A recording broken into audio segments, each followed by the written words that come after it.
Hi friends, welcome back to my channel Drakshayini the singer. మొన్న మీకు పాట పాడి వినిపించాను. నిన్నేమో మీకు కీబోర్డ్లో సరి స్వర ప్లే చేయాలో కూడా నేను చూపించాను. సో ఈరోజేమో మా పిల్లలందరికీ ఇష్టమైన ఒక 2 కథలు చెప్పబోతున్నాను. దాంట్లో మొదటి కథ 7 చేపల కథ. అనగనగా ఒక ఊరిలో ఒక రాజు ఉండేవాడట. ఆ రాజుకి 7 కొడుకులు అంట. ఆ 7 కొడుకులు వేటకెళ్ళి 7 చేపలను పట్టి ఇంటికి తీసుకొచ్చి ఎండలో ఎండబెట్టారంట. అప్పుడు మళ్ళీ సాయంత్రం వచ్చి చూసేసరికి చేపలన్నిటిలో ఒక చేప ఎండలేదంట. అప్పుడు ఆ చేప దగ్గరికి వెళ్ళి చేప నువ్వెందుకు ఎండలేదే అని అడిగాడంట. అప్పుడు నాకు గడ్డివాము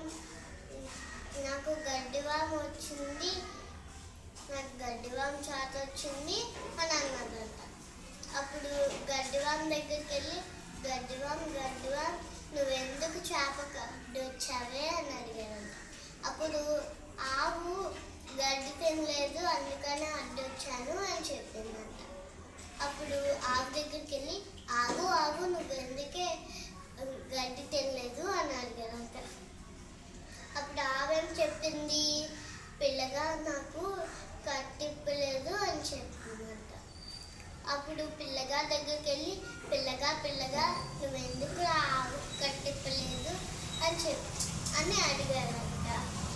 అప్పుడు పిల్లగా ఏం చెప్పాడు, అవ్వ నాకు బొబ్బెట్టలేదు, అందుకని ఆవు కట్టిప్పలేదు అని చెప్పాడు.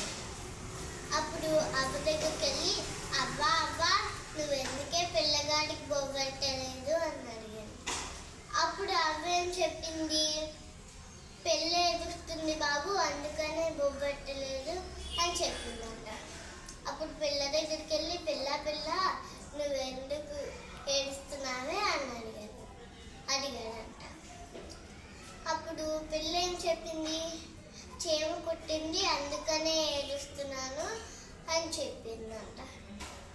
అప్పుడు చీమ దగ్గరికి వెళ్ళి చీమ ఎందుకు పిల్లని కుట్టావే అని అడిగాడు. మరి నా బంగారు పుట్టిలో చేయి పెడితే కుట్టనేటి అని అన్నారంట. సో మన రెండో కథ వచ్చేసి కొంగ చేప కథ. అనగనగా ఒక ఊర్లో ఒక చెరువు ఉండేదంట. ఆ చెరువులో 7 చేపలు, కొన్ని చేపలు, ఇంకా ఒక ఎరపేట ఉండేదంట.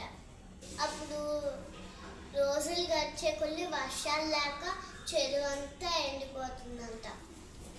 అప్పుడు చేపలు ఏమన్నాయి, అమ్మో చెరువు అంతా ఇలా ఎండిపోతుంది, మనం ఎలా బతకాలి ఏంటి అని ఆలోచిస్తుంటే అక్కడికి ఒక తెలివైన కొంగ వచ్చిందంట.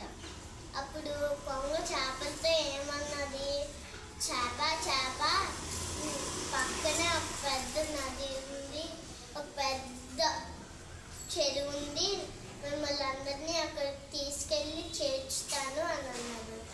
అప్పుడు ఆ తెలివి తక్కువ చేపలేమో కొంగ మాటలు నమ్మేసి సరే అనేసి కొంగతో వెళ్ళడానికి సిద్ధమయ్యాయంట. అప్పుడు కొంగ ఏమో చేపలన్నట్లు ఒక్కొక్క రోజు ఒక్కొక్క చేపని తీసుకెళ్ళి పొలాల గడ్డ మాటలోకి తీసుకెళ్ళి తినేసేదంట.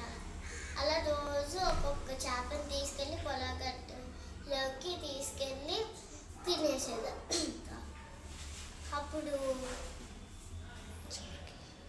చివరికి ఎరపీట వంట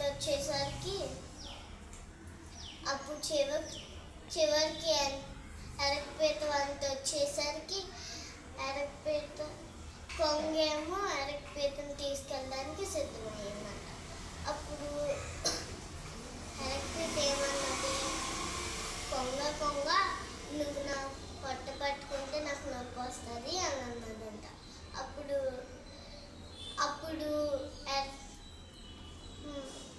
అప్పుడు ఎరగపేతేమో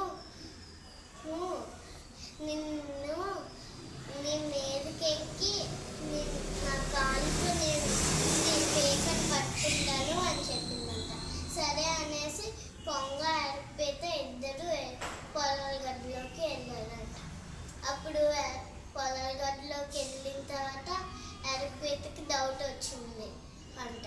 అప్పుడు ఎరగపేట అన్నది, నువ్వేంటి చెరువు దగ్గర తీసుకొస్తానని చెప్పి పొలాల గడ్డి మధ్యలోకి తీసుకొచ్చావు అని అడిగిందంట. అప్పుడు కొంగ ఏం చెప్పింది, నేను రోజుకి ఒక్కొక్క చేపను తీసుకొచ్చి ఇలాగే తినేస్తాను అని చెప్పిందంట. అప్పుడు ఎరగపేట ఏం చేసింది, ఎరగపేట కాళ్ళతో కొంగ పీకని గట్టిగా కొరికేసిందంట. సో ఫ్రెండ్స్, ఇది మన వీడియో. ఈ వీడియో కనుక మీకు నచ్చినట్లయితే లైక్ చేసి, షేర్ చేసి, సబ్స్క్రైబ్ చేసి పక్కన ఉన్న బెల్ ఐకాన్ మాత్రం కొట్టడం మర్చిపోకండి. I love you all. Bye bye. ఇంకో వీడియోలో కలుద్దాం.